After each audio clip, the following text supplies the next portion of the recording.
લખતરના માલિકા ગામનો યુવાન સીઆરપીએફની ટ્રેનિંગ પૂરી કરી માદરે વતન આવતા ગ્રામજનો દ્વારા ભવ્ય સ્વાગત કરવામાં આવ્યું। લખતર તાલુકાના માલિકા ગામનો યુવક સીઆરપીએફની ટ્રેનિંગ પૂરી કરી આજે પોતાના વતન માલિકા પરત આવતા ગ્રામજનો દ્વારા ડીજે તાલે ભવ્ય સ્વાગત કરવામાં આવ્યું। માલિકા ગામનો નિતેશભાઈ નારણભાઈ માલકિયા નામનો યુવક નાનપણથી જ દેશની રક્ષા કાજે સીઆરપીએફમાં જોડાવા માંગતો હતો, ત્યારે તેનું 16 ઓક્ટોબર 2023ના રોજ સીઆરપીએફમાં સિલેક્શન થયું અને તેનું અમેઠી ઉત્તર પ્રદેશ ખાતે ટ્રેનિંગ સેન્ટર આવ્યું હતું, જ્યાં હાલ તેને 6 મહિનાની ટ્રેનિંગ પૂરી કરી હતી।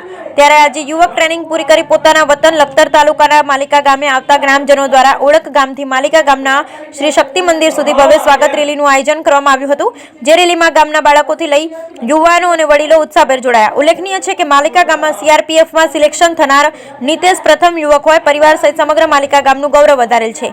દેશની સેવા કાજે માલિકા ગામના વધુ સંખ્યામાં હજુ પણ યુવકો જોડાય તેવું નિતેશ માલકિયાએ ગ્રામજનોને જણાવ્યું। Bureau report Jayendrasinh Zala, Lakhtar.